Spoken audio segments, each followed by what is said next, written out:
Okay.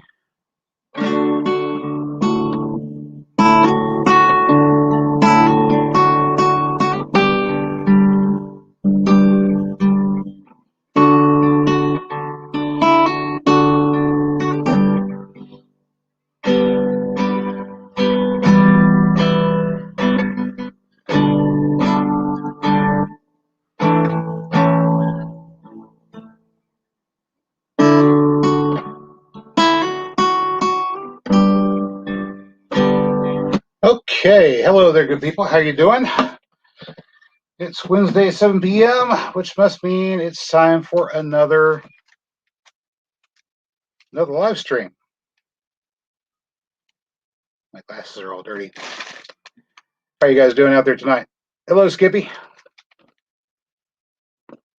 It's been an interesting day so far. Oh, pardon me. All right, move around so I can sit properly. We had a little hailstorm earlier today.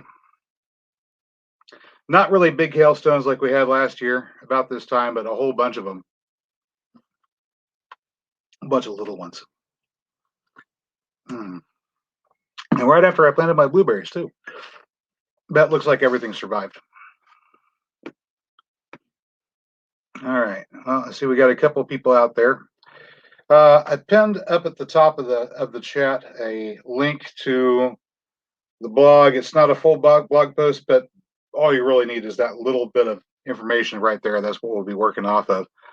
And the rest of the graphics are going to come from our good old friend Plants for a Future. If you want to follow along on Plants for a Future, you can. Of course, today's topic is dynamic accumulators. I don't know where everybody is. Ah, you're back. There's Joe. All right. Today's topic is dynamic accumulators. And my little counter up here showing live viewers is doing weird things to me today. look at where there's like, why is it red? I don't remember it being red before. It's throwing me off. Dynamic accumulators. Well, just about every plant out there can be considered to be an accumulator of nutrients of some form or another. As a matter of fact, I've even gone out and used my hand sickle to cut weeds, and as long as they're still green, they're full of nitrogen. They're not as full of nitrogen as alfalfa or clover would be, but they're still fairly full of nitrogen. They make a decent weed tea or liquid fertilizer.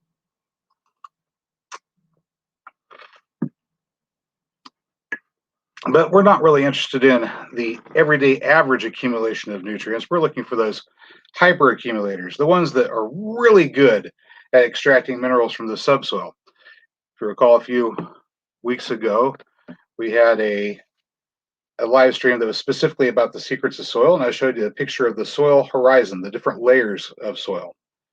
And we have that organic layer at the top, then we have the soil surface horizon, and that's the area where most of the roots from most plants are going to be.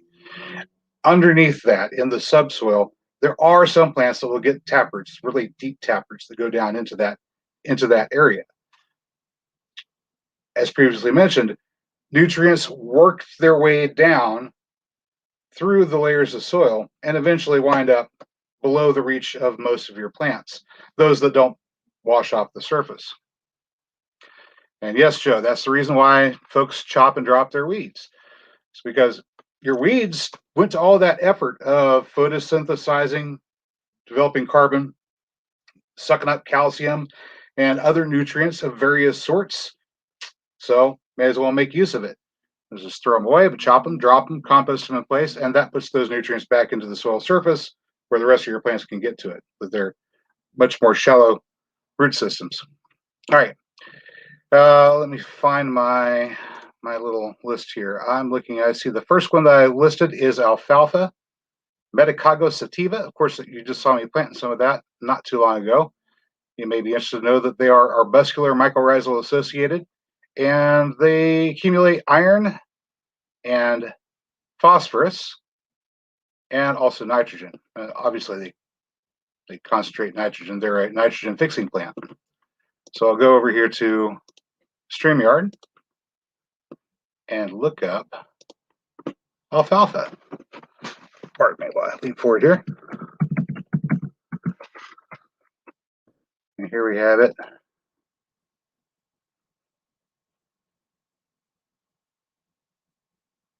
Medicago sativa, USDA hardiness zones 4 through 8. Leguminous plant has those nice little purple flowers on it, like little pea flowers. All right. They are edible. Usually you're probably going to be eating alfalfa sprouts. I don't think you'd want to eat the seeds. They're awful small, but the sprouts probably are pretty good. So this one grows up to 3 foot 3 inches, 1 meter, at about a medium rate. It'll be in flower from June to July, and the seeds ripen from July to September. So if you're going to be harvesting seed, you want to pick them somewhere around September. Both male and female organs are available in each flower, and can be pollinated by bees, moths, butterflies, so on and so forth. You'll be able to grow it in light, sandy, medium loam soil and heavy clay soil, so just about everywhere. Nutritionally poor soil is just fine. It can't grow in the shade, though. There we go. Hey, look, we even have some nutritional information for alfalfa down here. Get back over here. Michael Sherman, Gardening, Woodworking War. Hey, how's it going? How's it going? Hello, Carl's off the grid. Let's see.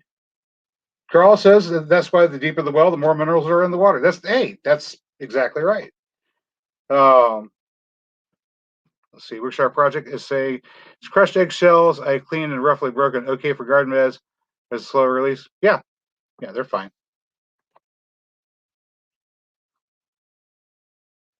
The more crushed up they are, the quicker they'll be absorbed. But it's fine to put crushed eggshells in your garden beds. Let's see. Is that everybody? Okay. Alrighty. So that's our first one, alfalfa. So if you want to get some iron into your topsoil, alfalfa is a way to do it. Also, alfalfa is a good way to get some more nitrogen. The next one on my list was black locust. I wound up packing up a few of those and sending them on to David the Good not too long ago. And I'm looking at my list. It tells me here that black locust is good for accumulating calcium, potassium, and also nitrogen. Of course, black locust is another nitrogen-fixing plant, but it's a tree. Let me go ahead and pop this in here. And most hardwood trees, even softwood trees, have a few things in common, which is the reason why, although there are a lot of them that can be considered dynamic accumulators, I didn't list them all. Because most of them have the same things in common. They're all going to have potassium. They're all going to have calcium. If you burn wood, most of that ash is calcium carbonate, and there's a little bit of potassium in there as well, various salts of potassium. Unfortunately, most of it's potassium hydroxide, which isn't necessarily good for your plants unless you're trying to make your soil more alkaline. All right, so take a look here. All right, you see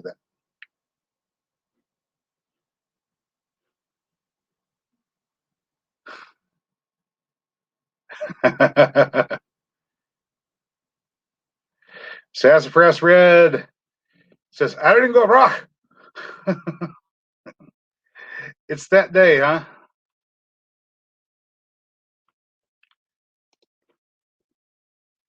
All right. Well, we've got a lot of green stuff here.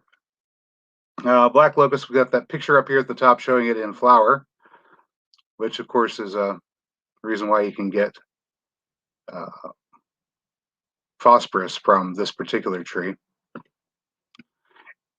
Any hardwood tree that flowers profusely is going to accumulate phosphorus.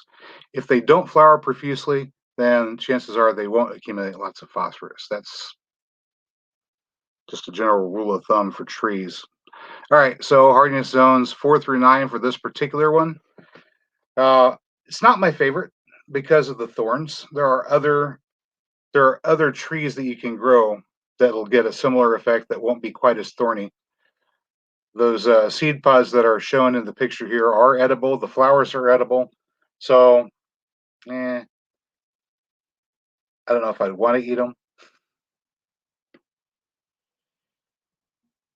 But there is that note here. All parts of the plant, with the exception of the flowers and especially the bark, should be considered toxic. The toxins can be destroyed by heat. So, it's not a great edible, but it is a little bit. Just have to cook it. All right, so black locust scrotum would be about 82 feet. Wow. I've never seen one quite that tall. Actually, that one over there on the neighbor's property is probably about 60 foot. It's a fairly large one. Once again, this one's hermaphroditic, pollinated by bees, attracts wildlife. All the good soil information down there. I wonder if they're going to have this nutritional information for everything. About all you get from this one is protein, but you'd have to cook those. You'd have to cook those seeds, and they're tiny too. So, all in all, probably not the best food producing tree. But if you're building a hedge and you want something thorny to keep the wildlife or the neighbors out, it's probably a good idea to get something like that. Moving on to the next thing, chicory. I like chicory. Let's pull that up. Chicory.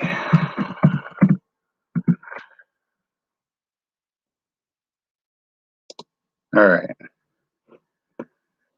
Crazy unpronounceable Latin name.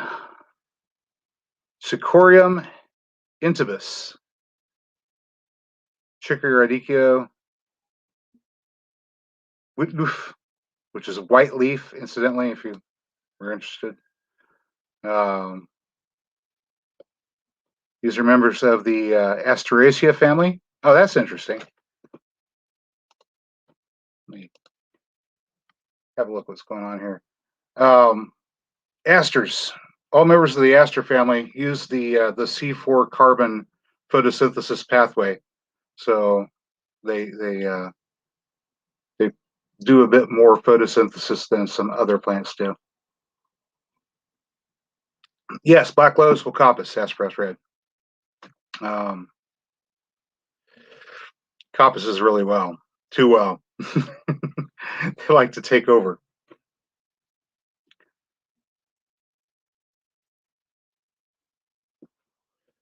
Okay, so sassafras said, watch a video about baking shells, then soaking them in vinegar, and that releases the calcium into solution. Yeah, but what's the pH of that calcium in solution? That's the big question. I guess I'll have to go do an experiment and find out. Yeah, if you want to, yeah, you can coppice it. Whenever I was keeping one, I pollarded it. I kept it about 6 foot tall, and just kept on cutting it back and cutting it back, cutting it back, and just kept it as a pole, and then used it as a trellis.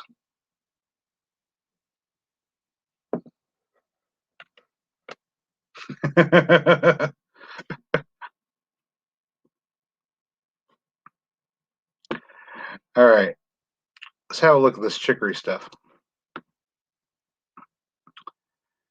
Okay, so not mentioned in the Plants for a Future database, chicory, also arbuscular mycorrhizal, uses the C4 photosynthesis pathway. USDA hardness 3 through 7, so only in cooler climates can you grow this stuff. It's actually grown as a vegetable, particularly in Europe. They like to grow and just keep them in the dark, so the chlorophyll never develops in the leaves. And that variety is called Wietluf or white leaf. All right.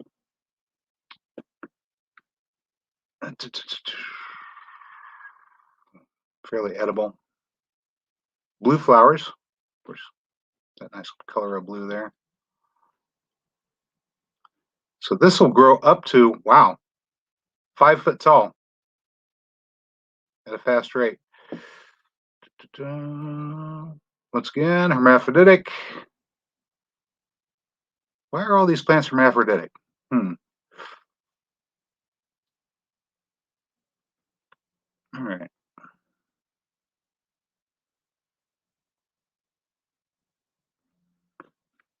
So chicory is accumulating calcium and potassium.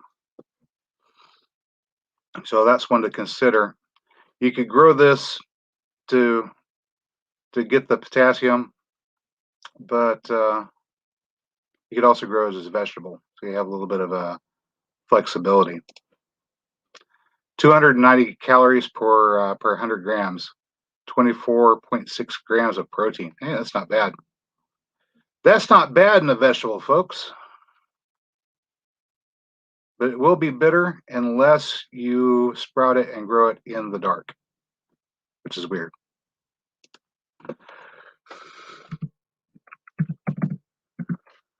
Next thing up is clover, one of my favorites. There are varieties other than the Dutch white clover, but Dutch white is what I usually plant and grow. Let me see here.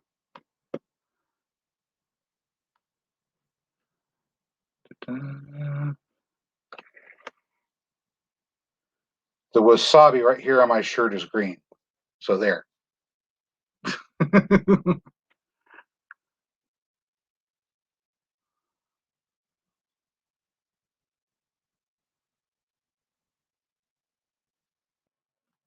Let me see here.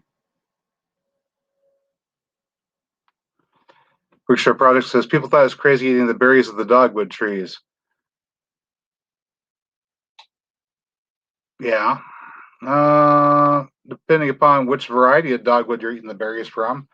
And cornelian cherries they're dogwood. So a species of dogwood.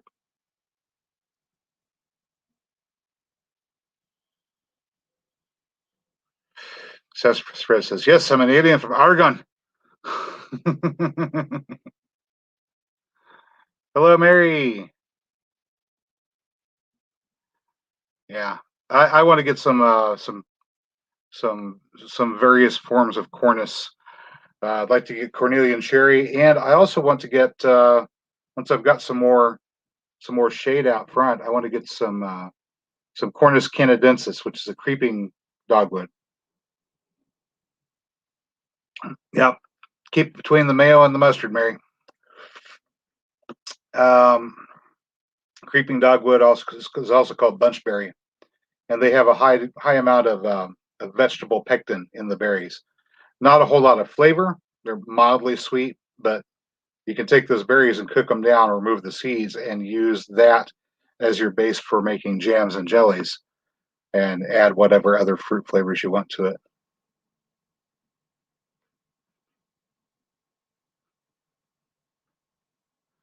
Wickshire Project says Scottish Iris Italia. My beard's the color of the rainbow. Ah, I'm Scottish on my mother's side. Grandma was the first member of her family born here in the United States, and she was born in a sod house in Kansas, of all places. Spectre is asking, what website is this? This is Plants for a Future. Let me get a link for you real quick. Here is the link for Plants for a Future. Is that wild chicory? Wild chicory or cultivated chicory, either one. Let's see. All right, we're caught up. All right, so I like to grow the Dutch white clover but there are other varieties that are also somewhat pretty. The red is nice, actually, and I probably will add some more perennial red to the mix eventually. Um, there's a caution about problems with grazing animals. And the species is a polymorphic for cyanogenic glycosides, leaves and flowers. Certain cyanogenic phenotypes contain a glycoside which releases cyanide on contact with the enzyme glutamerase. Okay, that's all wonderful and interesting, but they'd have to eat an awful lot of it in order for it to become toxic to them. It's still a perfectly fine fodder. USDA hardiness zones 4 through 8.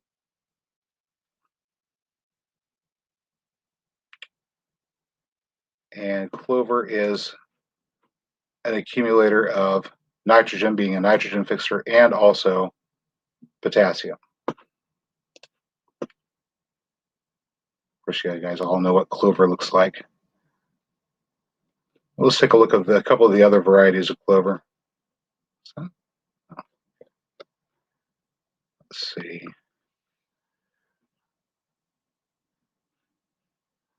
There are a bunch of them which are annual, but there are a few perennials as well. Let me see here.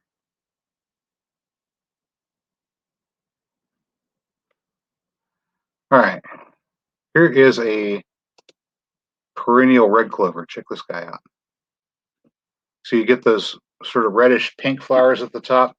These ones get a little bit taller than the Dutch white.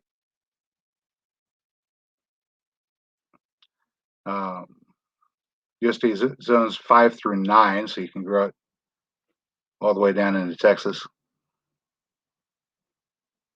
So these ones will get up to be 2 foot tall.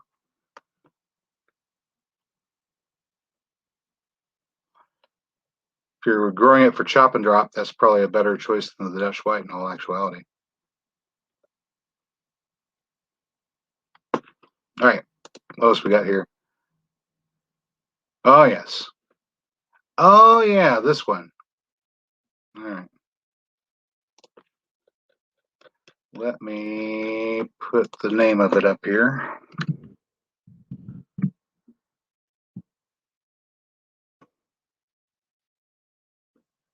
Is Symphytum officinale. Officinale? Official, whatever. Comfrey. I get confused about how to pronounce the Latin. Do you pronounce the E at the end or do you leave it silent? All right. These guys are from the family Borgonaceae. In other words, it's related to borage, which is another C4 plant. If you're interested in plants that are good at conserving water usage, all the C4 plants are good at conserving water.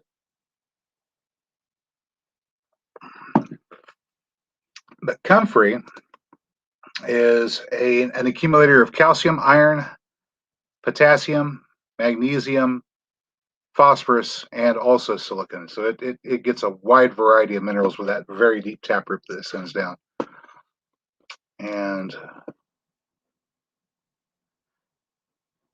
let me go back here and look at some comments here. Let's see. Hello, Paul at Conrad Homestead. Hello, hello.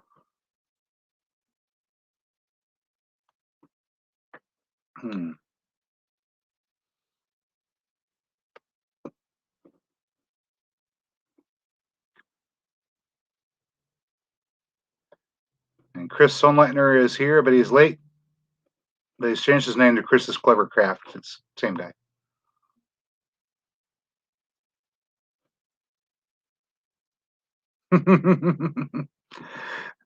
Oh, you guys have to trim your eyebrows, huh? I haven't had to trim my eyebrows, fortunately. Just my nose hair and ear hair. I don't have any videos on air rooting fruit trees as of yet. I might do it at some point in the future, but I haven't gotten around to it.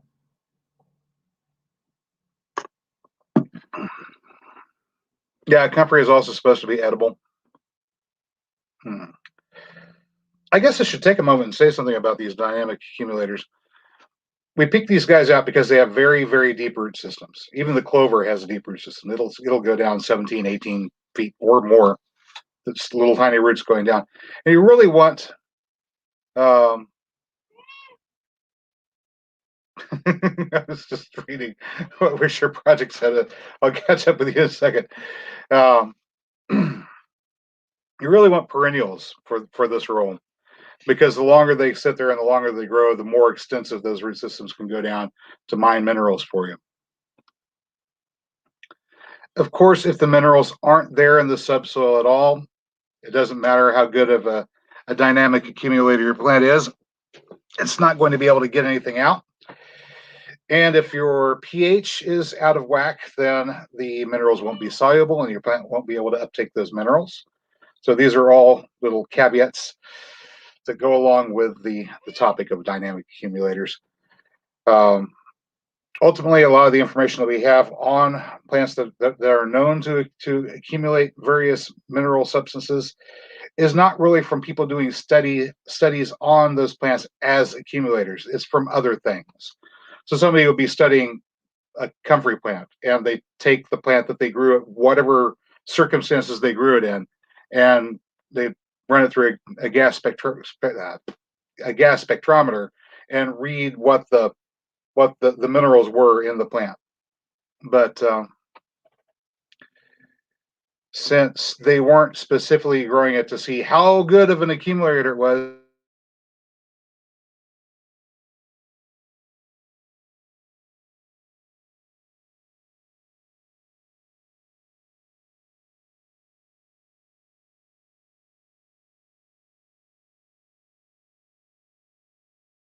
they weren't doing a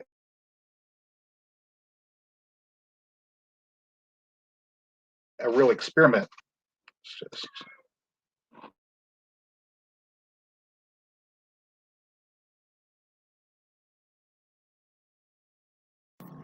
Check, check, check, check. Okay, we're back. Technical difficulties. All right, so we should be back now. All right, cat. Good lord. The kitty wants her attention today for some reason. Why? Come here. You can't just sit there and meow at my feet. All right. I got a brat here. All right. So the information we've got for dynamic accumulators wasn't obtained by people that were doing an experiment on plants' effectiveness as dynamic accumulators, is what I'm trying to say. So the soils that they were growing them in, those soils were not necessarily tested to have concentrations or even high concentrations of any particular mineral or another. So whenever one researcher runs their sample of a plant through the gas spec, and another researcher runs their sample through the gas spec, they're going to wind up with different results. And that's why you can look at one list and they'll say, well, this is a great accumulator of whatever, and another list doesn't mention it at all. I would imagine most of the minerals are still going to be on the soil surface, Paul. You're going to oxidize carbon if they dry out. You'll lose water and you'll oxidize some carbon if it doesn't rot and become part of the soil. Most of the minerals are going to be there, unless it happens to be a type of mineral that can become gaseous at normal ranges of temperatures.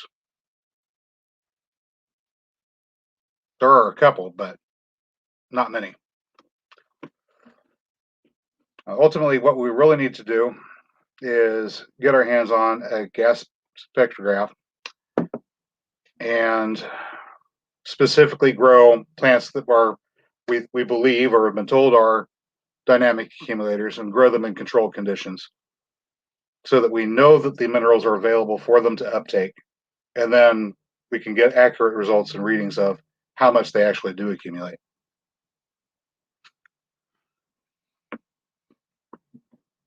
Anyway, enough of that particular rant.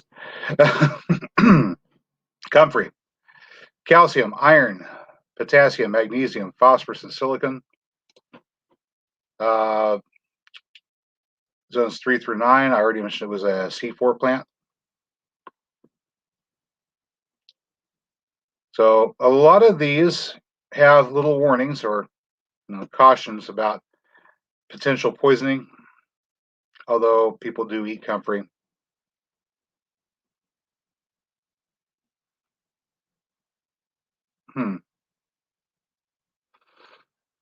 That's interesting. All right, so this guy grows to up to 4 foot tall if you let it go wild. That's a fair amount of biomass that you can get from them. Let's see here. No cat, no way. What else do I have on my list? Oh yeah, dock. I like dock. Let's just put in dock and sorrel of all sorts.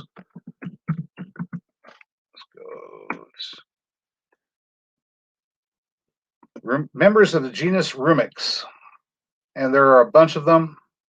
You've seen this particular plant growing in ditches more than likely. This one's a curly dock. There's also yellow dock, which is very similar in appearance and function. Although yellow dock typically will have broader leaves that don't have the frilled edges. Docks are kind of interesting because they secrete a substance from their roots which retards the growth of fungus around them, so they don't get mildewed.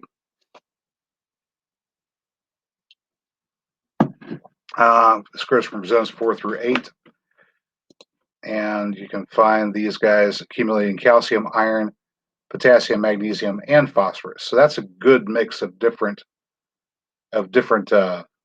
micronutrients from a plant that you can find growing in a ditch. Once you've got these started, almost any kind of sorrel, they'll pretty much take care of themselves to the point where they can be considered weeds. Unlike some of the other ones that we've mentioned, these guys can grow in the shade. And depending upon which variety of sorrel you get, you can get some that are better as a food source. Curly dock is not fantastic as a food source, but there are some that are a bit better. For example, how about garden sorrel? Rumix acetosa, garden soil. USDA hardiness 3 through 7, so that's down to where I'm at, but not much further south. Has that sort of arrowhead pointed leaf. And these guys have an edibility rating of 5 on the scale.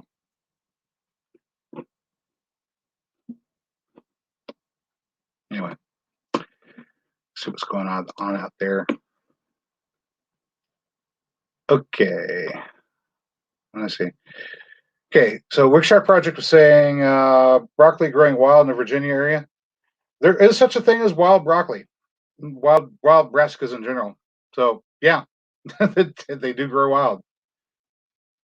They don't produce as big of a flower head as the kind that we cultivate, but they're edible and they grow wild. Having a root system like that makes the soil more efficient, correct? Well, having a root system that goes down into the subsoil allows you to, well, yeah, it essentially, yeah, it would make your soil more efficient because you're getting down to where those minerals have gone. They're out of the reach of the rest of your plants. So that taproot goes down to where the minerals are, absorbs them from below, brings them up, and whenever that tree loses its leaves, tree or plant or whatever it is, loses its leaves, dies back during the fall, it puts that matter on the surface where it can once again become part of the topsoil.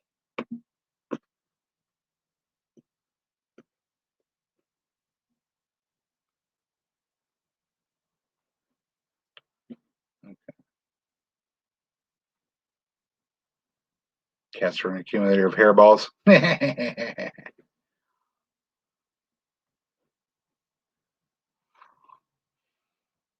Dumb people bags. Yeah. So yeah, we're sure projects talking about collecting the bag leaves in the neighborhood. Um, it's great. I mean, it's sad that people bag up their leaves and dispose of them, but it's great for the people that collect the leaves because that's all minerals that the trees have pumped up from the subsoil and deeper using their root systems that could have been going on in their yards, but instead you get to keep it and use it. Let's see.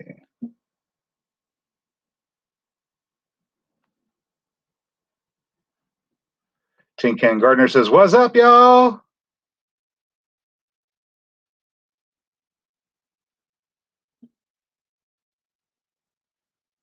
Okay, so just around saying, wait, I thought sorrel was the shamrock shaped leaf with the little yellow flowers. This is the true sorrel. Okay, yeah. So we're talking about members of the Rumex genus, garden sorrel, or docks, various docks. You're thinking of oh, what is it called? Woods. It's called wood sorrel, and it's a different plant entirely. Let me go ahead and just bring it up real quick. It is a different plant that you're thinking of.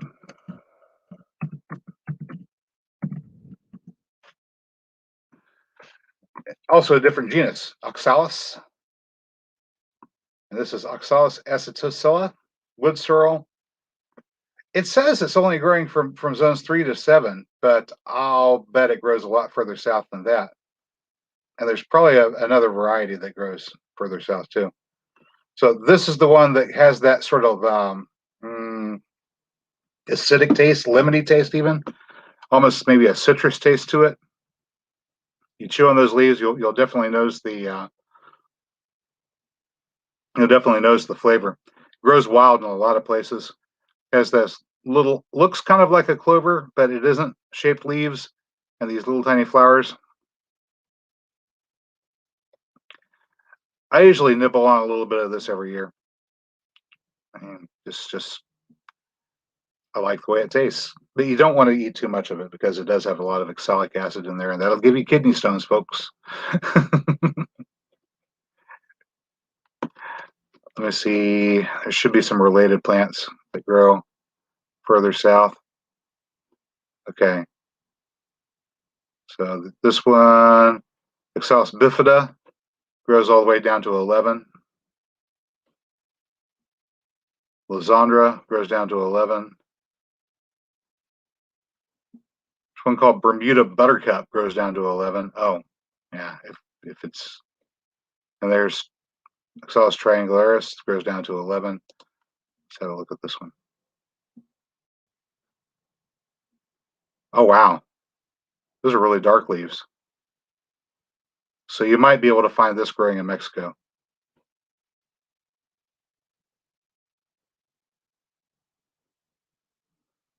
All the way down to Brazil.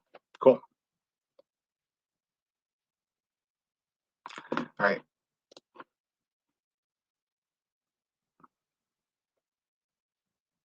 Yeah, looks kind of like a shamrock, looks like a clover, but it's not. And yeah, there's just different varieties of that plant. They're not all up here in zone 3 through 7. Oh, Farmer Q's in the house. Hello, Lioncrest Outdoor Gardening.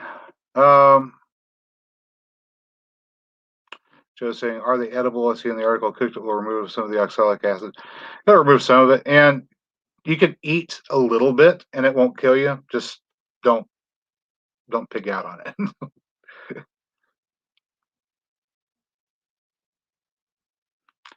All right. After docks, we have cornus. Cornus? Yes, cornus, dogwoods.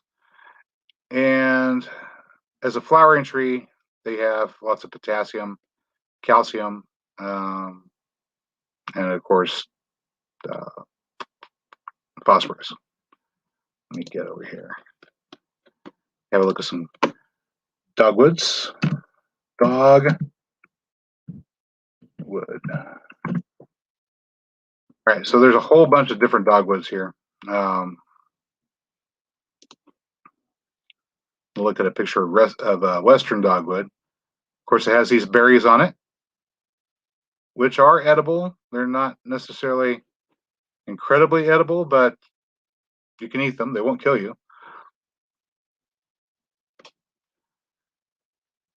So as a sort of a I don't know, ornamental plant, you could have an ornamental plant that has an edible berry, or you can just let them grow and let the birds have the berries. Let me see. There are varieties of different dogwoods. Let me see. So the one I'm wanting to get is Cornus canadensis. I don't know if you can see really well that picture on the screen, but it produces these little bunches of red berries, and the growth habit is very, very, pardon me, very, very low, like maybe a foot off the ground. That's about it. But it's a nice shady ground cover. I think they're growing in the shade. Oh, semi-shade, yeah. All right. So maybe a foot. That's about it. But whenever those leaves die off and they drop, they're going to be adding phosphorus back to the soil, back to the soil surface. And in the meantime, you have these little berries that you can pick. Of course, if you don't want a ground cover type of dogwood, you could always get what they're calling a cornelian cherry, which is Cornus moss, which is another dogwood. These guys are zones 4 through 8. It's not a really large fruit that they produce. They're going to grow to be maybe 16 foot tall. So it's a very small tree, understory type tree. Grows in light woodland shade, among other things. So if you're looking for understory trees that have some other benefits, cornelian cherry is a good example.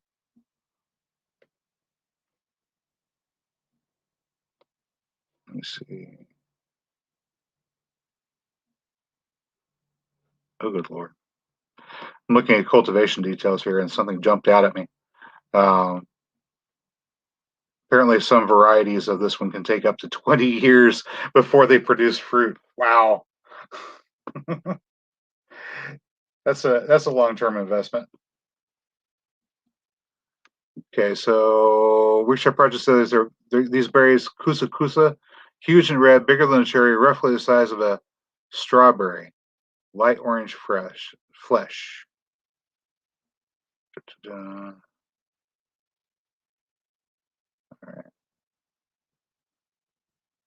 right. No, they're not. They're not related to huckleberries.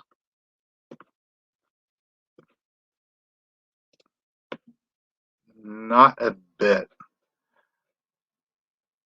Huckleberries are an entirely different family. Let me see if I can find one called kusa kusa.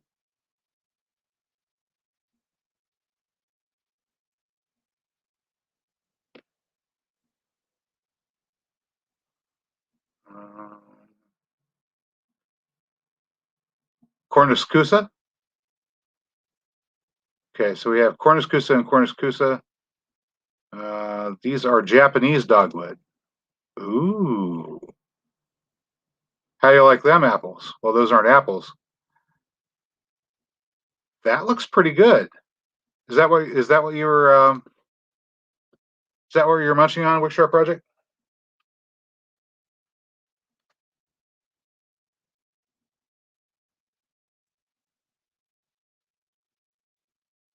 Ground cherries are different. Ground cherries are sort of related to the tomatillo.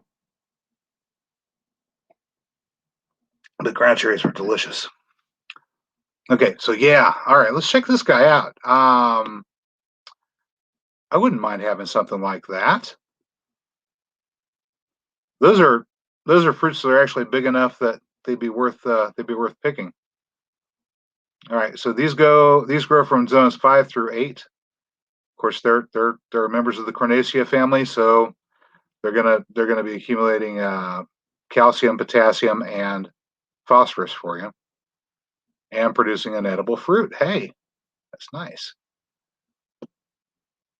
They can get up to 32 foot tall if you don't keep them pruned back. But if you're cutting them for chop and drop so that you can have minerals put back on the soil surface, you can keep them down to a manageable size. All right, it says fruit raw or cooked, sweet and juicy, very nice in small quantities, but very seedy. The skin is rather is tough and unpleasant, but the pulp is delicious with a custard-like texture. Fruit's about 2 centimeters in diameter, and the young leaves can be eaten if they're cooked. That's pretty cool.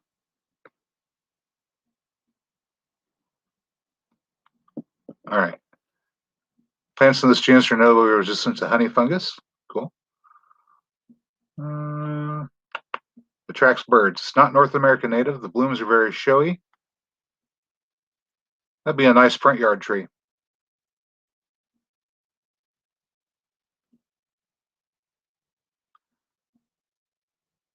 I like it. I might have to see if I can get a hold of some. There's another variety that's this one is Cornus chinensis. What? Who would call it chinensis? If it's supposed to be a Chinese variety, it should be sinensis. Oh well. There's more of those fruits. Nice flowers. Looks like the same range, same height. I don't know what the difference is.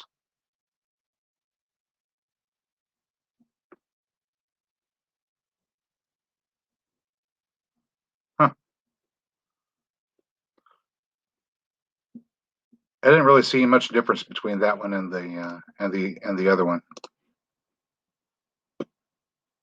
Okay, so Workshop Project says sweet and mealy like honey crystallized. That's a good recommendation.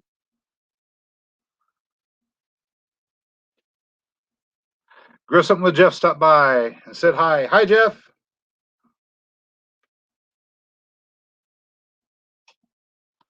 Workshop Project says chew them and spit the skin and seed out after chewing. Loves them. But you could also blend them up and use the juice to ferment and make yourself a nice tasty beverage. Yes, they come from Japan and apparently China too.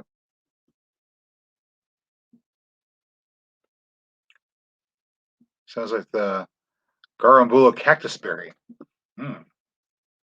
Cactus berries. All right, what else we have? German chamomile. This one's interesting. You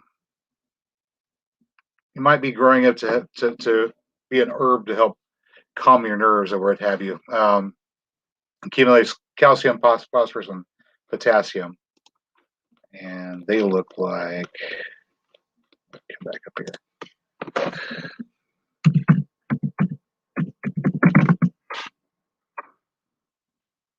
Okay.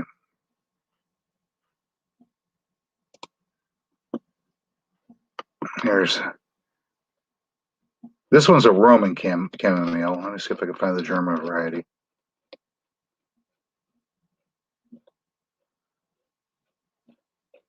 I'm not seeing a different one. Actually, that looks like German chamomile to me.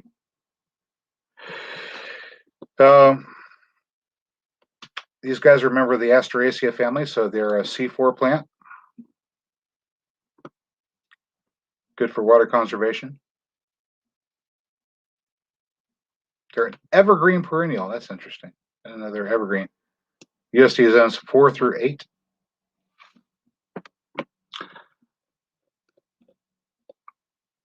All right. So this is one that you'd grow mainly as an herb, but has another function as an accumulator. Not all that exciting. Moving on. Lemon balm. Oh. Lemon balm, about the only thing you're going to get from lemon balm is going to be potassium, but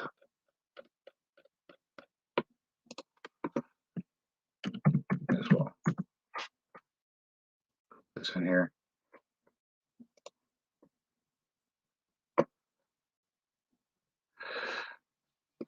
All right. These are lomacias, so they're a mint, basically. Zones 4 through 8. I might have to grow some of this stuff.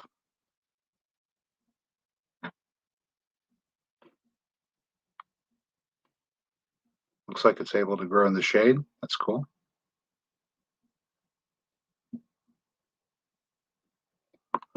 All right. Yeah, I'm gonna have to see if I can find. I'm gonna have to see if I can find some of that Japanese dogwoods. I was thinking about getting cornelian cherry, but I don't know. I think I might want the Japanese ones more. Yeah, wine. What do you think?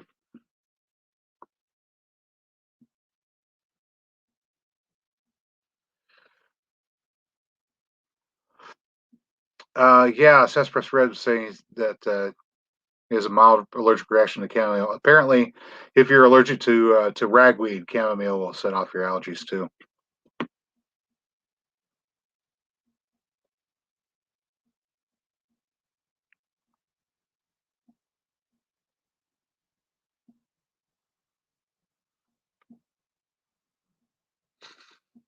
Son just came and asked for more spaghetti when his bowl still has some.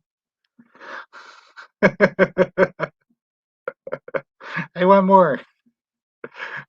He doesn't want to miss out on seconds.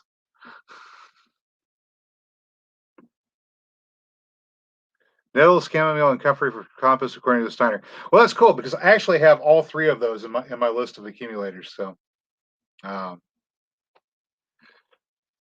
let's see.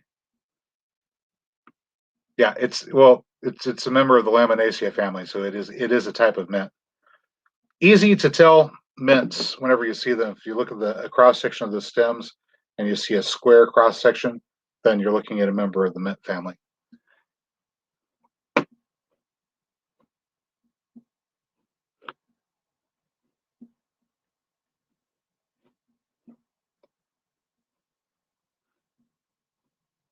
Hmm. Jan says lemon balm is a great medicinal herb, a great tea. Nice. And it smells nice.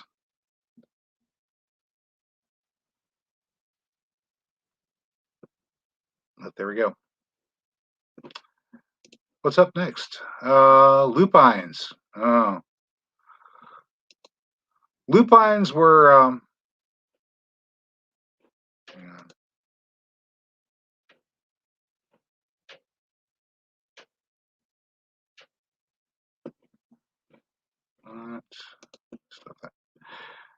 lupines were a little bit different on the mycorrhizal list. Sometimes they are arbuscular, and sometimes they can't tell if they form a mycorrhizal association or not. So that's one of the ones that we're not entirely certain what their deal is just yet. But they are accumulators of phosphorus and nitrogen. To lupine.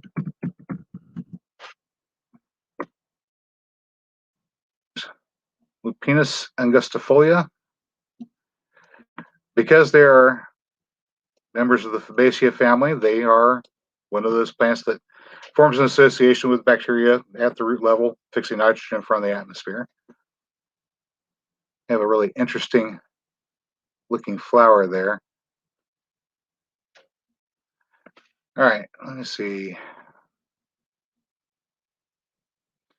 So one of the ones that can be edible whenever it's cooked, but it requires apparently a lot of processing. I don't know how I feel about that. That and they're an annual. Flowers are pretty though. I had some growing last year, but I don't think they ever made it to. I don't think they ever made it to flower.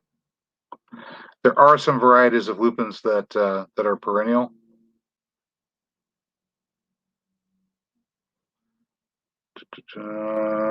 But the most edible varieties are annual.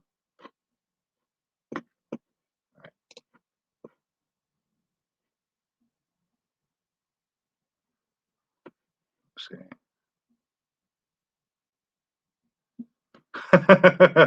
All of creation serves a purpose. So it says for throughout all of creation serves a purpose. Only fools' alterations do not. Looking at you, Bradford pear. Looking at you.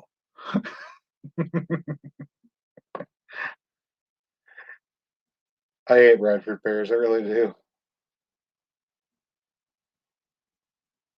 There's two over there, and there's one there, and one there. Those are not on my property. This next door. I'm surrounded by Bradford pears.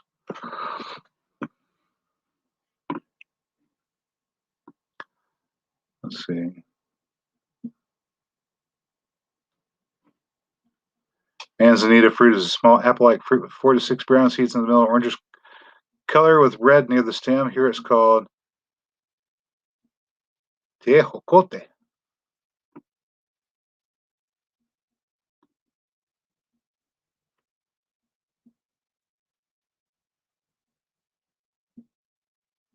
Right. Jess says he grows lupines. Jan's highly allergic to Bradford pear. Right. So just cut them all down. Cut them all down.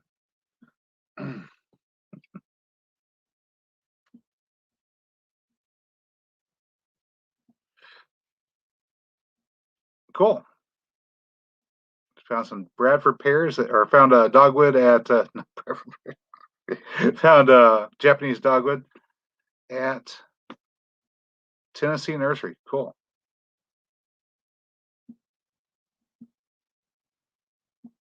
Fayetteville, Arkansas banned Bradford pears. Yeah. And John sends a $10. Is that a chat or a sticker? Well, thank you very much.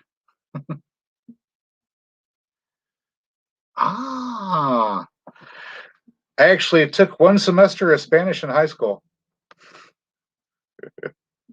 but I've worked at many restaurants.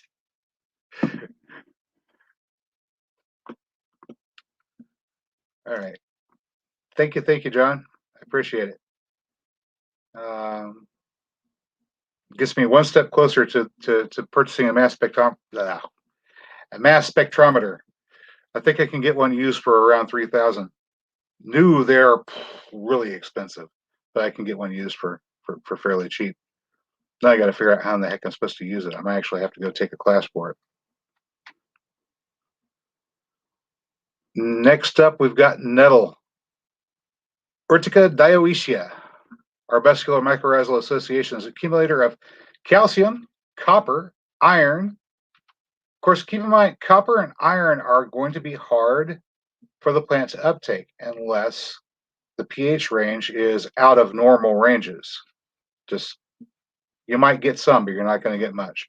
Potassium, nitrogen, sodium. That's right, sodium, and sulfur. Also, mulberry collects a lot of sulfur too. If you're growing alliums, any kind of allium, and you want to be able to make sure that they stay healthy, have some nettle growing somewhere or have some mulberry growing somewhere, and use that for a mulch around your alliums. Otherwise, you're going to have to go. I don't know where the wife moved it. Well, I have a bag of sulfur around here somewhere, but otherwise, we'll have to go get some sulfur and add sulfur. It was right behind me. Oh well. Let's go take a look at nettles.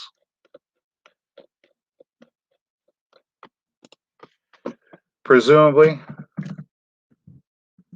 stinging nettles are good for arthritis. Of course, we mentioned these a week or two ago with regards to providing an early draw for aphids. And since they're an early draw for aphids, they're also an early draw for, ooh, is that what I think it is? Sitting right there on that nettle leaf where the mouse pointer is? Could that be a ladybug right there?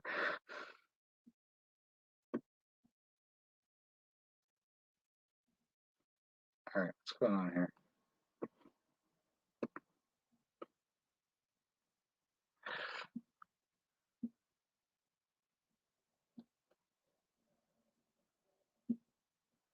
So there's an entire write-up about the benefits of nettle on plants for a future. I'm not going to read all this. We'll be here all night. USDA zones 3 through 10, so you can find these growing way far south.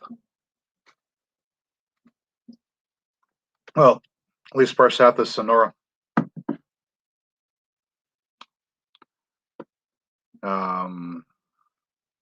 Apparently, lots of vitamins in stinging nettle. We have a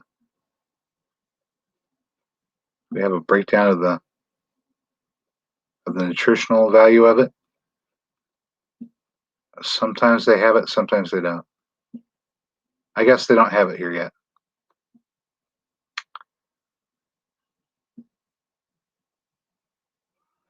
All right. But stinging nettle is an excellent, excellent plant. I need to get some, incidentally. All right. Conrad Homestead, Paul is asking, can Bradford pears be a good rootstock for wanted pears? Not really.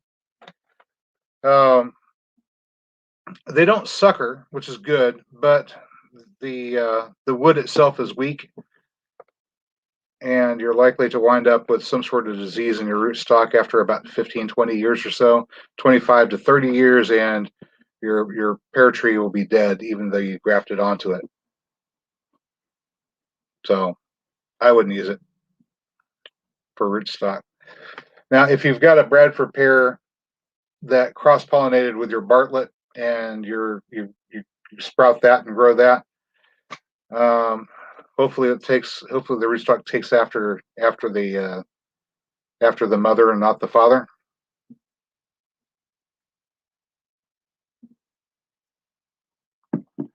That you could use that for rootstock. And so that's what I'm using for rootstock. So Conrad Hum says sandy soils usually lack iron. Depends upon the sandy soil. I mean, there's iron sand as well. It's not really common, but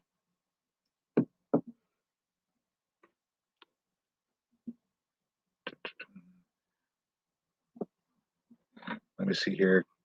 Conrad Hum says in Arizona there's a community garden and the overseer got tired of people cutting through one of the areas and planted a bunch of stinging nettle without telling anybody.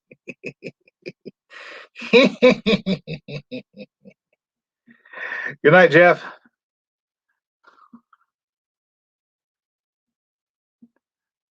Oh, the violators with their shorts on found it. Don't ask me how I know. Okay, we're not going to ask.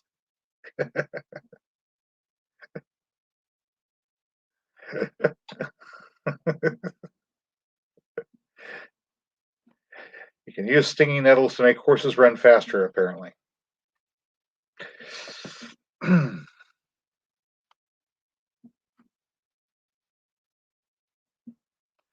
Here in Mexico, we know them as ladies.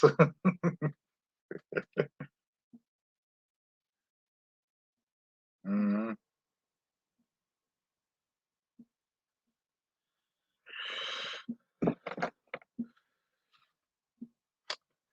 You know, watch out for Mexican lady with a knife, man. I'm telling you.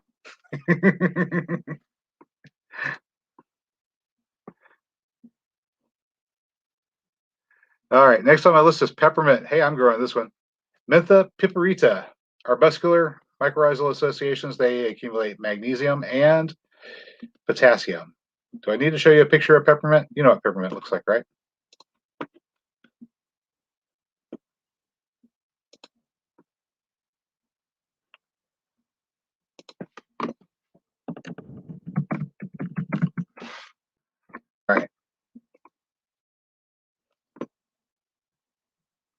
So, being a mint, they're a member of the Lamiaceae family. Identifiable by a square cross section of the stem. That's what they look like. And they're actually a hybrid. Peppermint is actually a hybrid. It's not a true to seed type plant. You can't take peppermint seeds from a peppermint plant and grow them and get more peppermint. You have to crossbreed a water mint with a spearmint in order to get peppermint.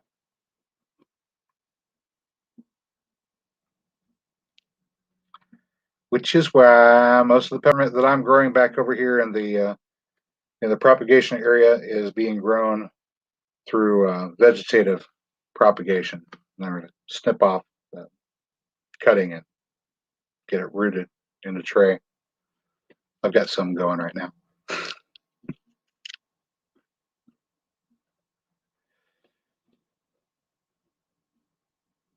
Of course, any of these other mints you could also use. There's a whole table full of them here.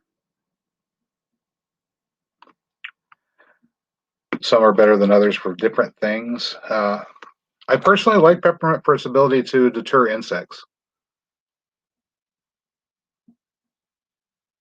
I think a combination of peppermint essential oil and lavender essential oil together would make a pretty good multi-purpose insect repellent. Let's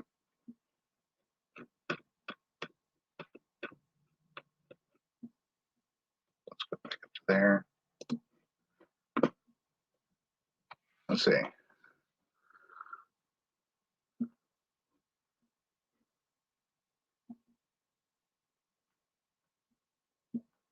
Is catnip or mint a good mineral accumulator? It's going to be as effective as peppermint. Potassium and magnesium primarily. I imagine that peppermints, well, any other member of the Lomacia family, would be good for accumulating phosphorus as well. The source that I got this particular list from doesn't mention it, probably because of the conditions that the researcher was growing their mint under. Poor phosphorus soil, didn't accumulate much. Perhaps, I don't know, maybe.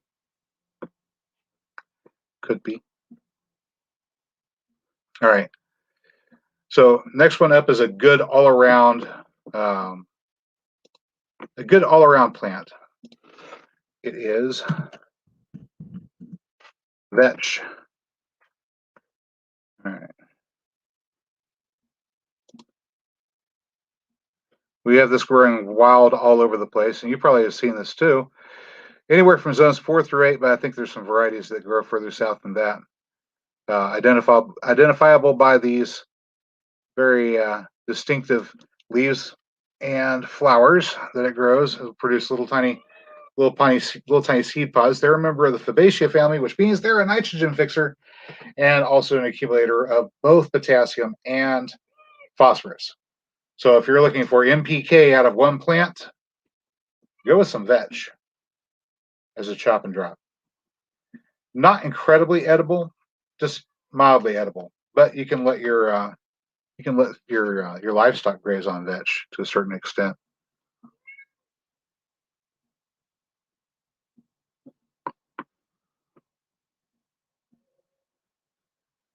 Let me see here.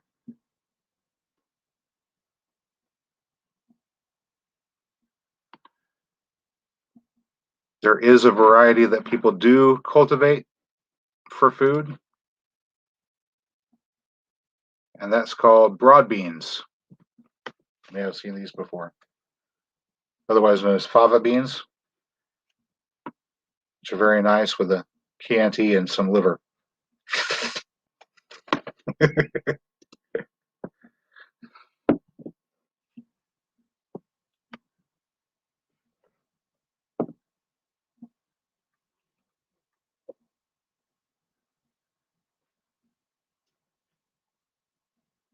Mantis.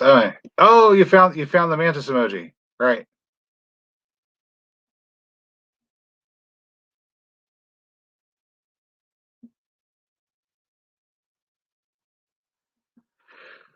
Let's just in here. This lady. This is check for giving her 100 pesos, 5, 2, and 1 peso coins.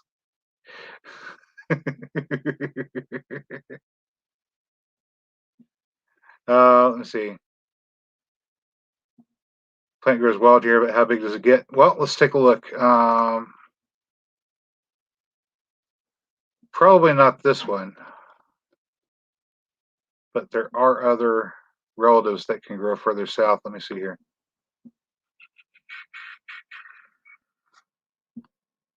I'm not seeing it.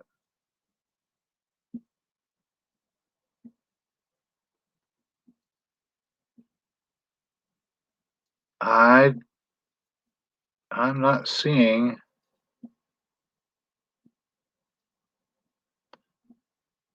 I'm not seeing one that grows that far south. Doesn't mean that they don't exist. Just the database doesn't have everything. It's a very nice database, but it doesn't necessarily have everything. Probably the closest would be a Carolina vetch. Nice looking flowers on that one.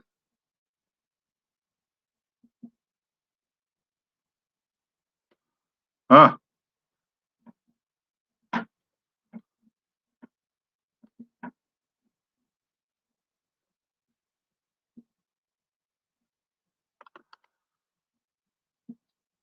Hmm.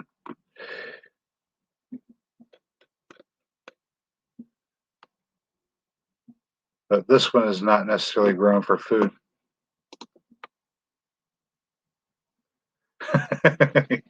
I want liver. Yeah. Conrad Helm says a lot of pasture seed mixes will have 5 to 10% vetch. It's really not bad. If you have a good decent vetch out there, and it's going to grow, it's going to produce a lot of edible forage and help to fertilize the rest of your pasture. So the one here looks like the spiked up purple flowers. Okay.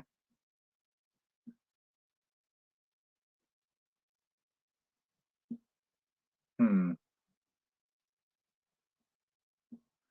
Same type of cone shape, purple magenta cone shape, about 4 foot tall, spiked up purple flowers. There's a bunch of different members of the Vicia family here. I'll look down here at the list. 4 foot tall, 4 foot tall. Okay, 1.5. Okay. All right, and some of these don't have a range listed either. This one's 1.5 meters. No range listed. Perennial. No images either. Oh, this one grows in China. Never mind. Okay. I'll have to look around a little bit and see if I can find it. All right. Now, this one I've got coming Friday. And it is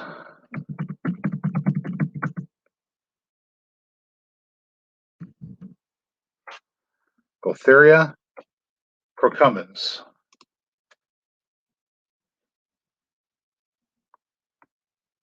Also known as checkerberry, eastern teaberry, or creeping wintergreen. This is what I've got coming. These little guys. And wintergreen is an accumulator mainly of magnesium, but the main reason I'm getting it is because it's one of those plants that forms mycorrhizal associations with both ericoid plants and with ectomycorrhizal plants. So if I have this planted in between my blueberries and my hazelnut trees, hopefully a mutual network will be established between those 3 different varieties of plants, and I can get my blueberries to grow in the shade, which is my ultimate goal. If I can get as close to full canopy as possible and still have blueberries growing and producing like bonkers, I'll be a happy man.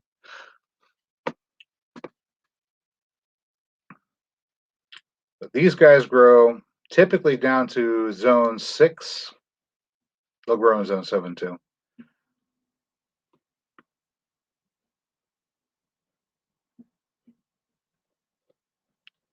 Let's see.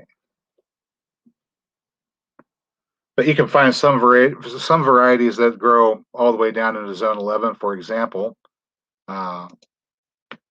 this one here, Gaultheria hispida, which is also known as snowberry, goes all the way down to zone 11. Huh. It can be found in Tasmania, of all places.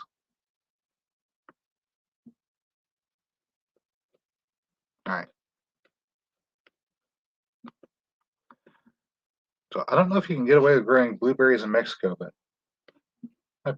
might be interesting to check out.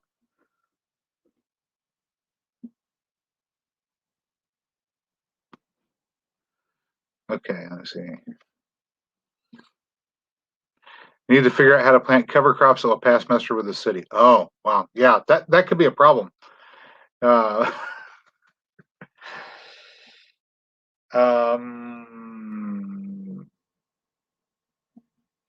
Look for things that are really, really low, really, really short. Clover.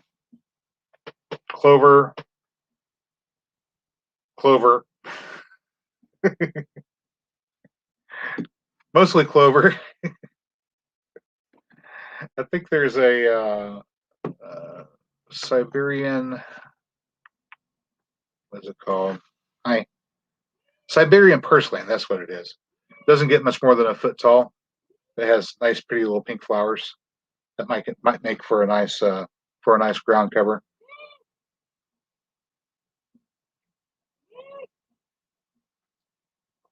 Strawberries. Can always plant strawberries as a cover crop.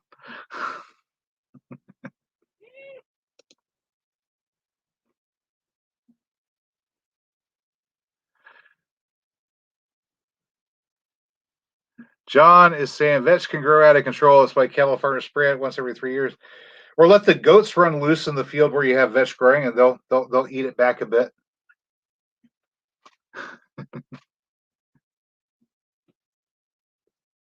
Let's see. Neighbor had sheep, and the wind carried the seed. Joe says, "Thanks for sharing your knowledge with us, and a set." And a question. Okay, is there a website that shows these zones for growing and doesn't include Mexico? Well, Pete, Plans for Our Future.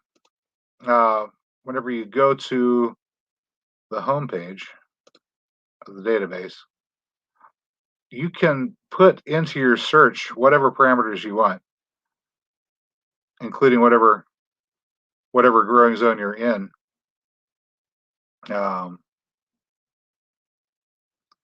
You could, for example, use the United Kingdom hardiness zone, which goes from 1 being Arctic and tropical, and anywhere in between. You can use that as your search parameter. So what you would do is, it's not going to show up unless I share it. But let me see a UK hardiness zone map. Start out with the UK hardiness zone map and try to find, see if I can find Mexico. Find one that includes Mexico.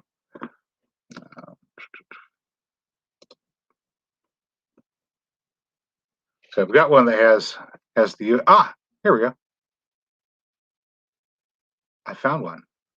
Ha ha.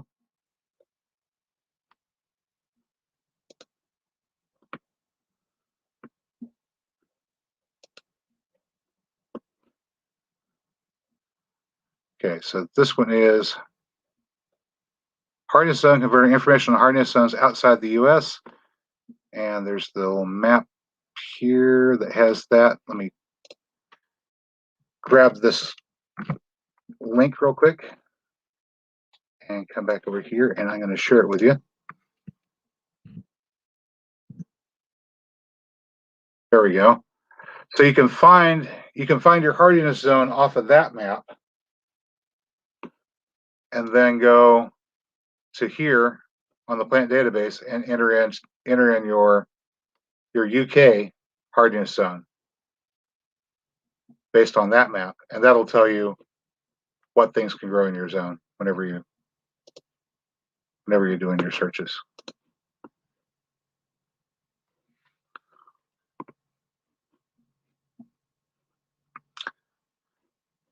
And thanks for the $5, by the way. That's like $5 US, right? In pesos. What's the exchange rate like? Yeah, it's like 20 pesos to $1.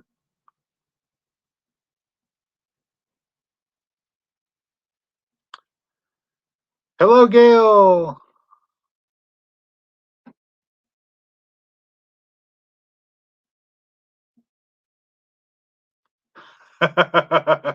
Dave says to supply gas, so you can drive here and see for the co-op at Liberty Farms. Nice. Hello, Recyclable Homestead. Yeah, but it's like whenever I'm buying something and I count out whatever I'm spending in pennies. If it's $10.04, it's 1,004 pennies. It makes it sound like I've got a lot of money.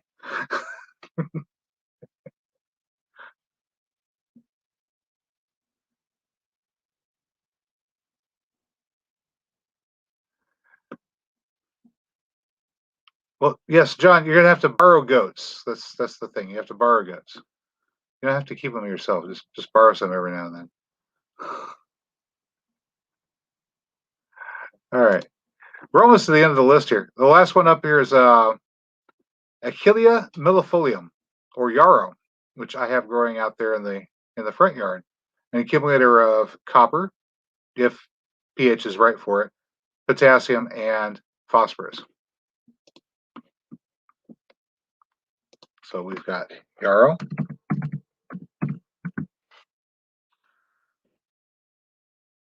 And there are a couple of different variations of yarrow as well. These guys are members of the aster family, so they are C4 photosynthesizing plants. I can't talk today. So they can handle drought really well, which is nice of them. Ordinarily, zones 4 through 8. Known hazards. Extended use of this plant, either medically or in the diet, can cause allergic skin rashes or lead to photosensitivity in some people. Theoretically, yarrow can enhance the sedative effects of other herbs, for example, valerian, kava, German chamomile, hops, and sedative drugs, possible sedative and diuretic effects from ingesting large amounts. Well, this is kind of funny because I actually happen to have yarrow and valerian growing side by side. But they won't let me grow poppies, you see. So if I need something that will render a person unconscious for a period of time, I have to combine yarrow and valerian together. There is an herb that grows in Oaxaca. I'm probably not pronouncing that correct. A little bit further south from Joe Serrano, that the Aztecs used to use. It's called Calea zacatachichi, or Aztec dream herb is the common name for it. Really interesting plant when combined with valerian. The two of them work together to the point where you get really relaxed, you lay down, and you go to sleep. You almost immediately slip into a dream state, and you can be asleep for half an hour, wake up, and feel fully refreshed as if you'd slept for 8 hours. Awesome herb combination. Anyway, yarrow, obviously a good plant to grow for a couple of reasons. Aside from growing it as a dynamic accumulator, medicinal uses include using it as using the leaves as a styptic to stop bleeding. You can brew an infusion of leaves and flowers and drink that to relieve headaches and reduce fevers, much like willow bark, without being as nasty to taste as willow bark is. It's a little bit more palatable.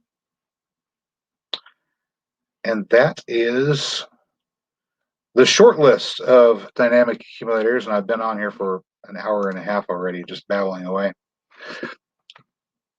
Let me see here. Back up here. Everybody's talking to everybody. Hello, hello, hello. 1,001 pennies. Exactly. Count your pennies, you always be rich. Okay, so sassafras red. I didn't mention Chenopodium, lamb's quarters, or amaranthus, or any of those because I mentioned them elsewhere.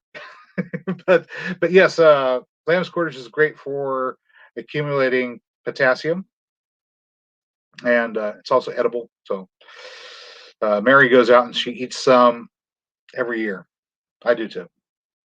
Always have. And lamb's quarter is also a C4 plant. Isn't that interesting? These plants that are good as dynamic accumulators with deep tap roots, a lot of them are C4 plants. That's interesting. So if we eat a lot of these things, we wind up with a lot of carbon-13 in our tissues, and people are going to assume that we ate a diet of nothing but corn. But corn isn't the only C4 pathway plant out there that's edible.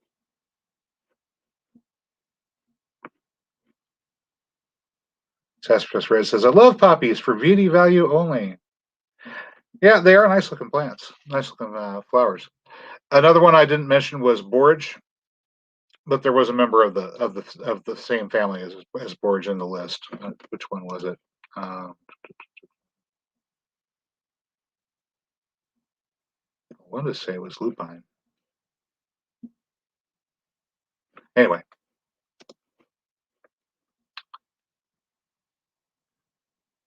Lamb's quarter never sounds edible.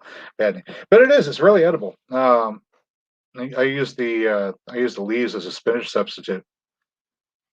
Eat them raw, cook them down as a pot herb. Either way.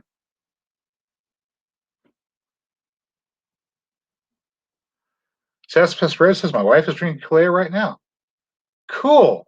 I got a few plants and tried growing them. I couldn't get them to take. I know there's a nursery up in Ohio that's keeping them. I guess they're keeping them in the greenhouse. But I'm going to give them a try again before I give up entirely. I wound up buying some of the cut herb in the hopes that I could get the same effect from the cut herb, but it didn't work quite as well. You really have to harvest at the right time. If you wait until after the plant's gone to seed, it doesn't work as well. Jason, can you get good stock from water sprouts of a pear tree? I know someone who had a pear tree, wants to start bearing, didn't stop until hard frost. Really good pears too. I've not had a lot of success at getting fruit trees to root from cuttings.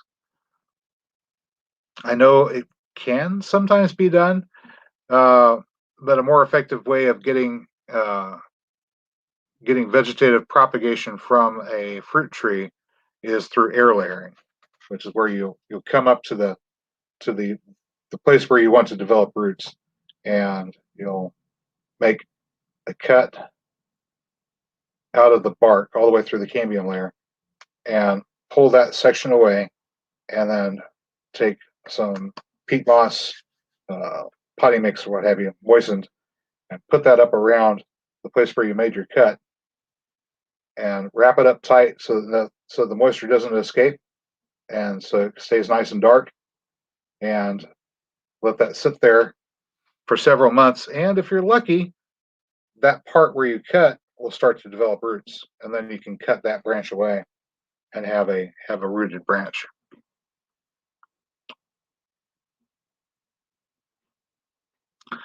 Althea mallow is also edible, yes.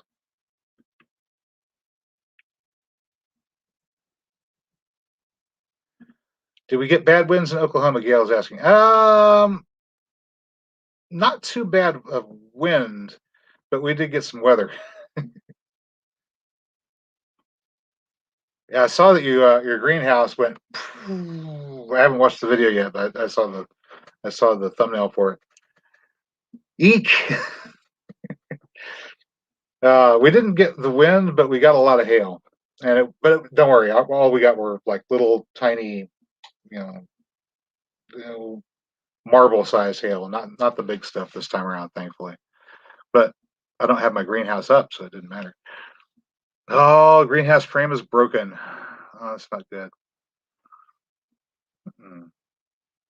Yeah, wind and hail are rough on polytunnels, especially small ones like that one was.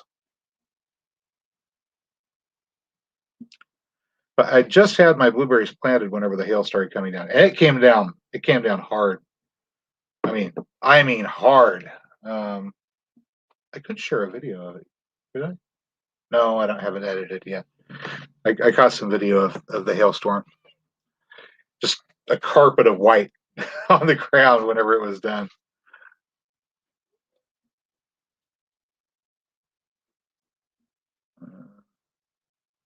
Personally, this year winds weren't as bad as years past. Hopefully, it doesn't mean a lesser prickly harvest from past.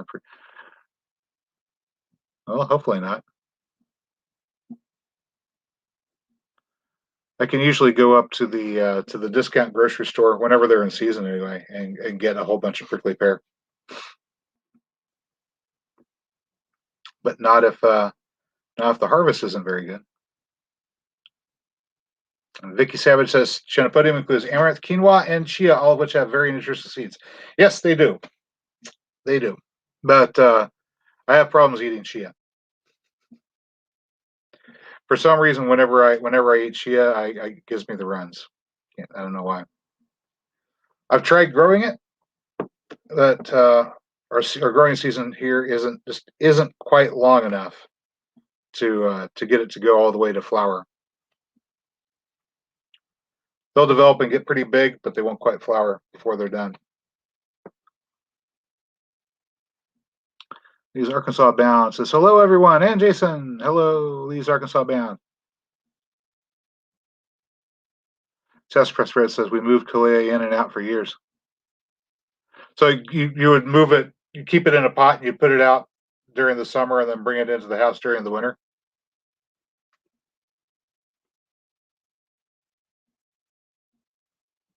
I think it's cool you're growing that. For something that is so effective at what it is for people that don't know, it's a hypnotic. It puts you in a suggestive state of mind. If you're using it in combination with some sort of cognitive therapy, I mean, it's once upon a time they experimented with LSD for cognitive therapy and as a drug that could be used in conjunction with therapy to help improve people that were having issues. But Kalea, I think, would make a much better therapeutic drug because it doesn't make you trip for one thing, but it does put you in that nice, open, suggestive frame of mind. And if you take it just before you go to sleep, you just hit dream state almost immediately. And whenever you dream, that's whenever you get the most benefit of rest. So there we go.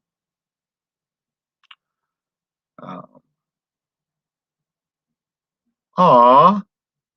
So Homer might be getting Gail a new greenhouse. That is so cool of him. Homer in his deep pockets. Wow.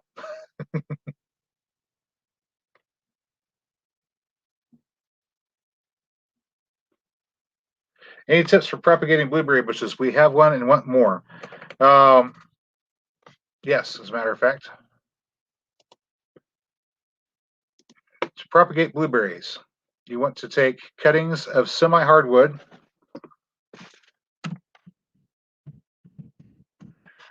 and let me zip right down here. It's one of the things I love about this database. All right. So greenwood or semi-hardwood. It needs to be green, semi-hard. No brown or red. Best taken in May through June in a shady position. Or you start them in a shady position, so not too much light. You can use cuttings of half-ripe wood in August, and cuttings of mature wood. If you've harvested them in November and started in the fridge, then you plant them in a cold frame come March. You can use layering in late summer or early autumn. Some people say that spring is the best time to layer your blueberries, but in any case, takes about 18 months. Probably the best method, the one that involves the least amount of headache, is this very last one, division of suckers, early in spring or early in the fall. So what I would recommend doing if you want to get more blueberry bushes and you don't want to do cutting roulette, which is basically what it is. I'm going to take some cuttings and hope some of them take. Another way of getting lots of blueberry bushes is to heap the mulch on really high around the base of the plant and encourage it to produce some suckers, and then just divide the suckers.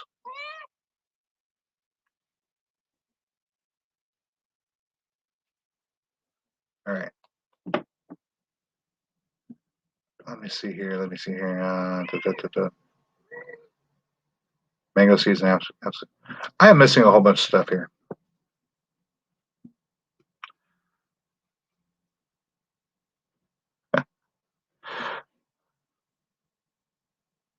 All right. Let's see.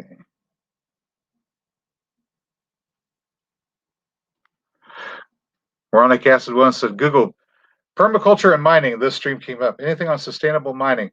No, not really. This one's about using plants to mine the subsoil for minerals for your garden, not for mining minerals for industrial purposes. Conrad Humstead said, try mounting dirt around the base of your tree. Okay, yeah, basically same thing.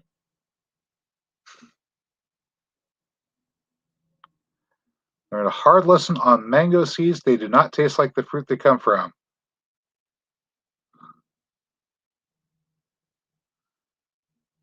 It's 1 in 10,000 trees have a favorable taste. Everything else is grafted. Yeah, mining is just not sustainable at all.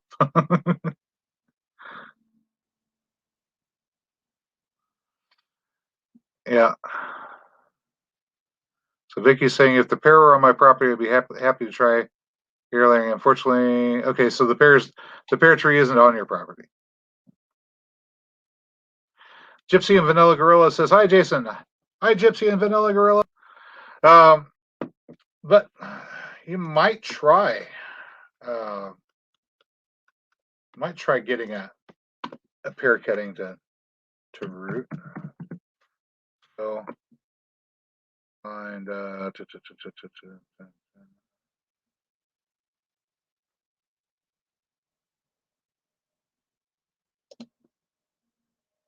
we go.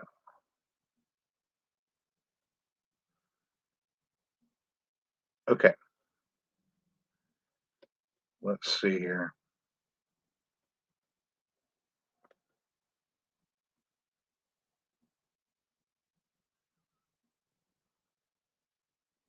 Let's see. Seed.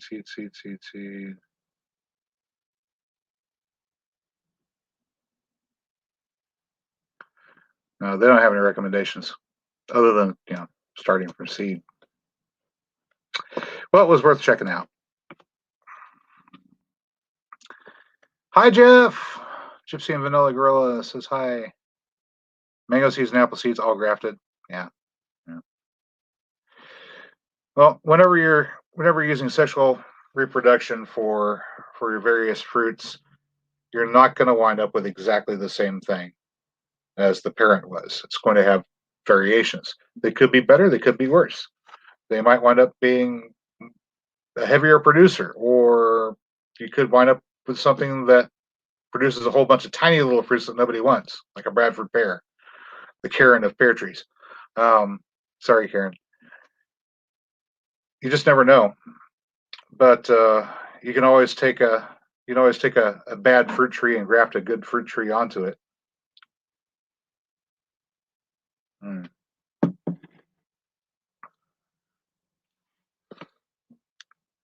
Let's see.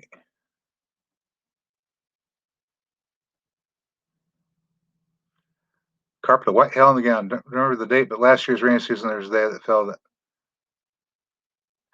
I remember seeing a news story from last year where there apparently was like feet of the stuff on the ground. In one particular town, there was like, that was where? That was down in Mexico? It's just crazy amounts of hail. It's like, we live in strange times. Oh, Wickshire Project says not mango, avocado seeds. Yeah.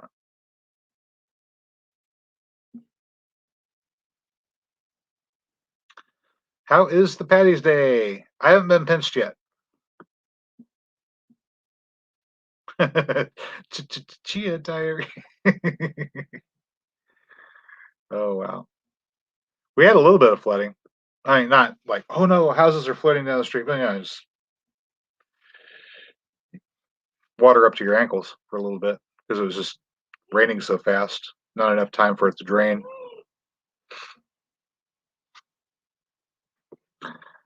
Okay, so Sassafras Red says the wife drinks it in small amounts for digestion. Yeah, it just goes right through me. Chia does. No Baileys, no corned beef, no fun. I've got corned beef. I don't have any Baileys. Oh no. Oh, it's too late for me to go. It's too late for me to go to the liquor store. It's too late. I can't have any Baileys. I could make some. I could make some horchata. It's not exactly the same, is it? I've got a little bit of rum left. I could make some horchata, or I could always. Okay, this isn't. This. It comes out of a green bottle.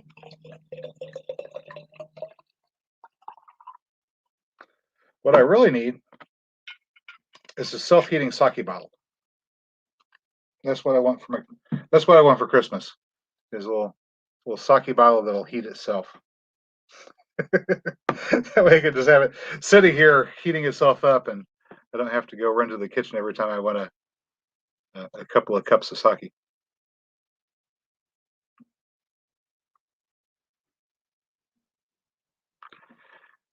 Guinness is good. So tea, steamed rice, and chicken. Is that proper?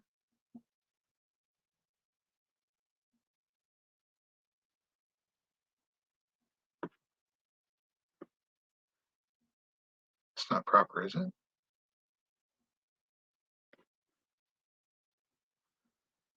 It's supposed to be pork, not beef. Oh, okay. Let's see. Can elderberries be cut and planted? Yes. Elderberries grow really well from cuttings. As a matter of fact, sometimes you just get the cutting and just jam it into the ground and it'll take. So they grow really well from cuttings. I don't have any at the moment. I grew up with a whole bunch though. Let's see. Cutting relay.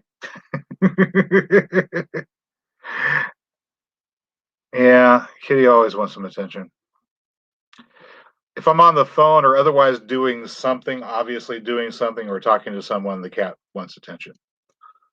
And then she'll ignore me the rest of the day. All right. Vicky's saying, Conrad, you might want to add at least one more variety for better pollination. Yes. Talking about blueberries there. The rabbit eyes that I just planted yesterday before the hail fell. They all made it looks like.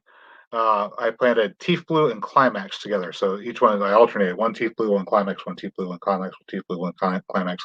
I planted 8 more blueberry bushes yesterday.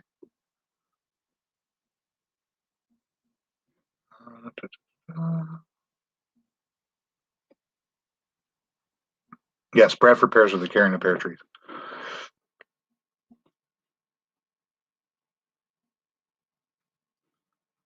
Cut a month ago, threw them in the water, and they're also throwing leaves.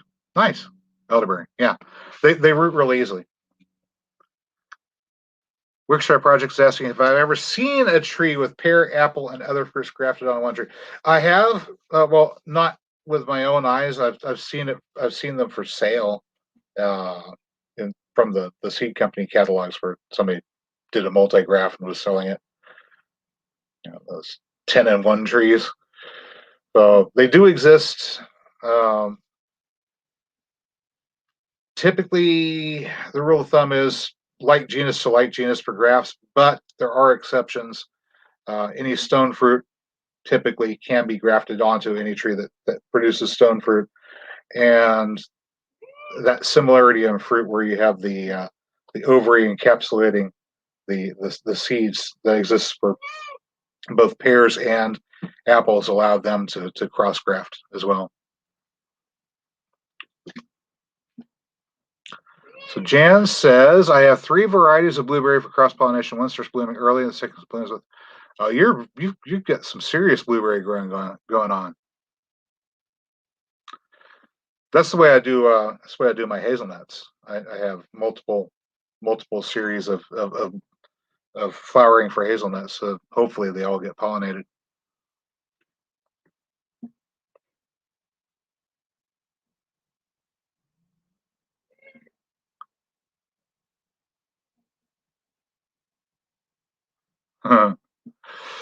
Okay, keep an eye on the one elderberry tree we got. Need to propagate them. No, once it starts bushing out, you can do some pruning and stick your cuttings in the ground. They should take. Don't stick them in the ground in the middle of winter.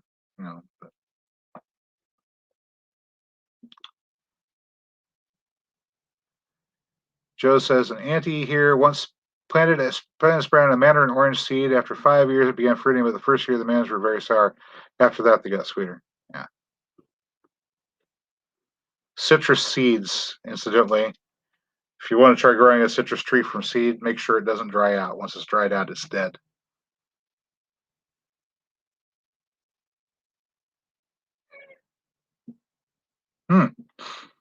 So Vicky Savage is saying apples. The apples off-gassing will stimulate the potatoes to sprout. Well, you can do the same thing with bananas too. They start gassing it, releasing ethylene. That ripening fruit smell is ethylene, and that encourages potato sprouting.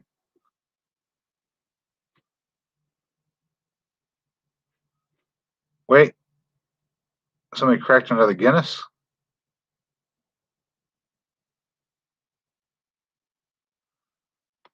Ah, sassafras for cracked another. Yeah, that takes some Guinness.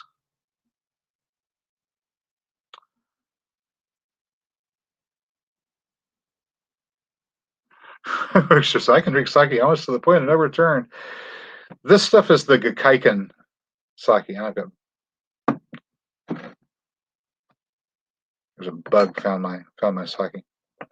It's one of my wife's cups. It's got a little kitty cat on it.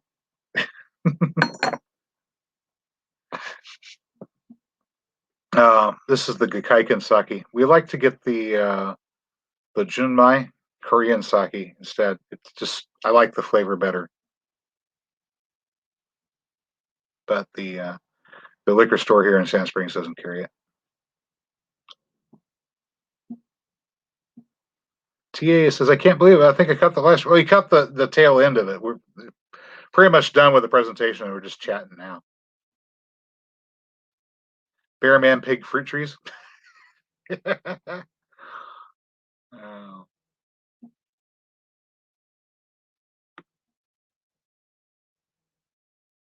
Let's see. Vicky says, I've seen some nurseries, not many that will for a price, custom grass fruit trees. Yeah.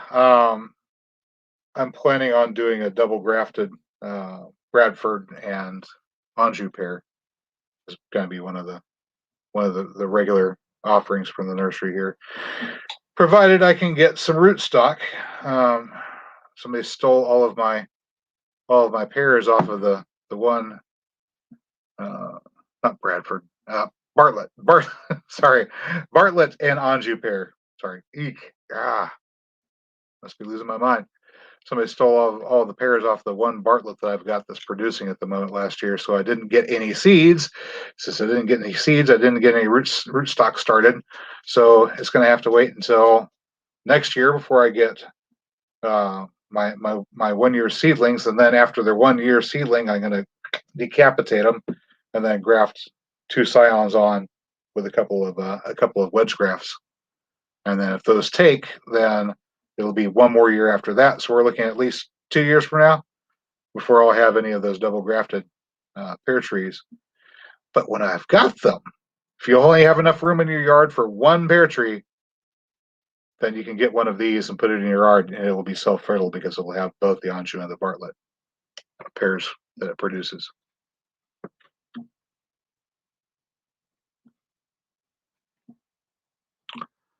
Let me see.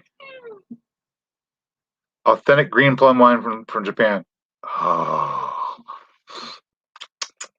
This is one of the reasons why I really do want to get some plum trees. Whenever those red buds that are over there on the north side of the property, whenever those finally die, I'm getting some plums to replace them. How hard is it to get hold of super rare fruits? I saw a list of ultra rare fruits. No one has heard of. One tasted like glue.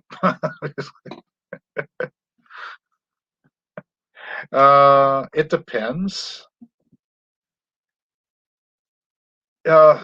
If you're joining communities like this one, and well, this is just part of a larger gardening community on YouTube, but getting into chats and talking about what you would like to get a hold of, chances are you're going to run across somebody that has it, and if they have it, they can probably find some way to get it to you.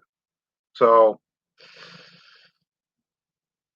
it takes some looking, but somebody out there has got some.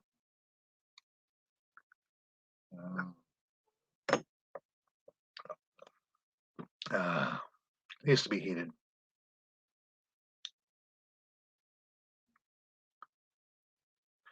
Joe is asking, are catalpa trees as beneficial as the black locust? I love the big tropical leaves and the showy white flowers. Unfortunately, no. They're good for biomass, but they're not.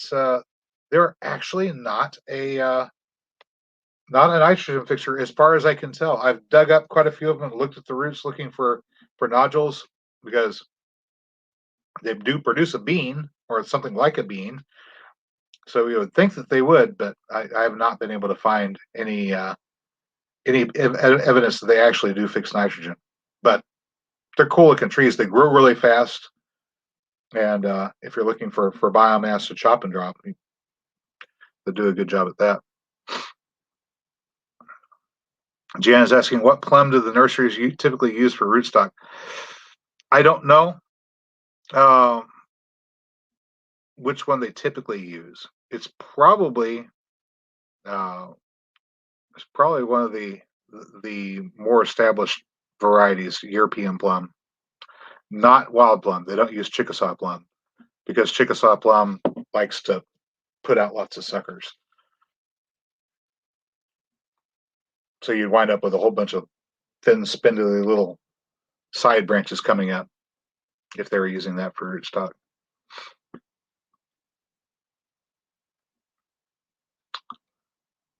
Let's see. No one is coming. Expect to self-rescue. Yeah. Sassafras is saying catalpa is good for fence posts. Black locust is really good for fence posts because it doesn't rot. Well, I mean, it will, but it doesn't rot quickly.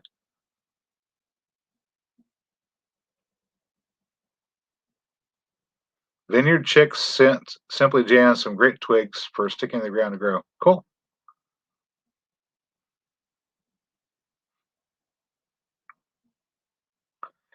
And Jan is saying white willow bark is natural rooting hormone. Salix alba, white willow. Yeah, of all the homegrown do-it-yourself rooting hormones, that is actually the only one that really does have rooting hormone in it. Aspirin, no. Honey, no. Cinnamon, no. Even aloe, no. But white willow does have rooting hormone in it.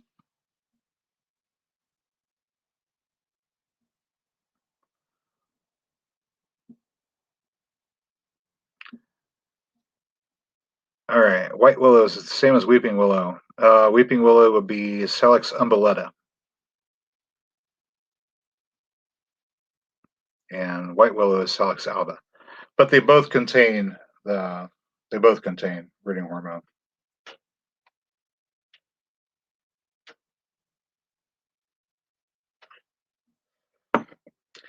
Hey, we're almost at 2 hours here. Um, time flies when you're having fun, guys. I'd like to thank y'all for coming out and visiting with us tonight. Right, the down of Willowbark. How do you use it? Okay, I'm going to tackle what Wicker Sharp Project is saying here. You make an infusion of the willow bark. So you take that inner bark layer while it's still fresh and shred it and pour hot water over it and let it steep. And then by the time the water's cooled, strain out the extra bits of bark, and then use that water now that it's cooled um, to water with. You soak your cuttings in that before you put them down into your potting medium.